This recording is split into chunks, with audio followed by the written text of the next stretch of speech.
کھڑے بھی نہیں ہو پا رہے، کھڑے نہیں ہو پا رہے، لیکن اب کوفے سے حکم آ گیا ہے نا، کوفے پہنچنا جلدی ہے۔ سجاد کو بھی بے پناہ اونٹ پہ بٹھایا گیا اور اونٹ کو بھگانا شروع کیا۔ ادھر اونٹ بھاگتا تھا، ادھر سجاد کھڑے اونٹ سے زمین پہ گئے۔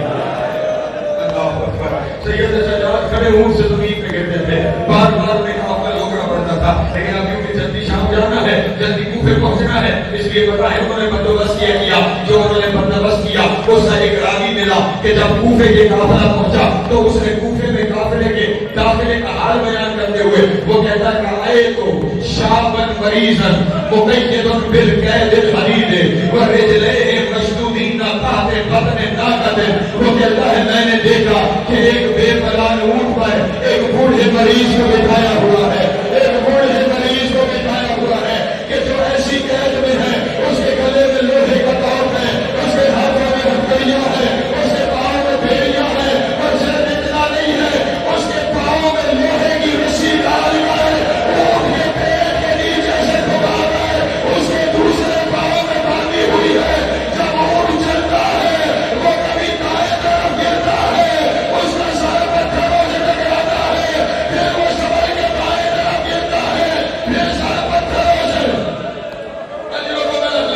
اور وہ کہتا ہے میں نے دیکھا اس کی پنڈلیوں سے خون بہ رہا ہے، اس کی پنڈلیوں سے خون بہ رہا ہے، لیکن جس روایت کی وجہ سے تمہیں یہاں پہ لے کے آیا، کب پڑھتا ہوں میں یہ روایت، وہ پڑھنے جا رہا ہوں، وہ کہتا ہے ان قیدیوں کو دیکھ کر، کیونکہ یہ قیدی اکیلا نہیں، اس کے ساتھ کوئی ایسی پردہ دار تھی جنہوں نے اپنے چہرے کو اپنے بالوں سے چھپایا ہوا،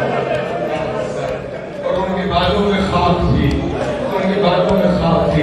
کہتا میں نے ایک دفعہ تو قریب جا کر اس قیدی سے پوچھنا چاہا کہ تم کون ہو، لیکن اس کی حالت ایسی تھی کہ میں پوچھ نہیں پایا کہ تم کون ہو۔ کہتے تھوڑا سا اور آگے گیا تو ایک ناکے پر ایک بیوی سوار تھی، اللہ اکبر۔ کہتا جب میں ناکے کی پہلی دفعہ قریب گیا نا تو اس نے کچھ ایسے جلال سے میرے سے بات کی کہ میں زمین پہ گرا اور بے ہوش ہو گیا۔ اللہ اکبر۔ کچھ دیر بعد جب مجھے ہوش آیا میں چلتا ہوا اسی ناکے کے پاس گیا، لیکن میں ناکے کے پیچھے کھڑا ہو گیا اور میں نے پیچھے کھڑے ہو کے کہا بی بی میں ان لوگوں میں سے نہیں جو پتھر مارنے کے لیے آیا ہے، میں ان میں سے نہیں ہوئی بھی، میں تو ایک سوال کرنے آیا ہوں اور وہ سوال بھی اس لیے کرنے آیا ہوں نہ میں نے تیرے مقتولوں جیسے مقتول کبھی دیکھے،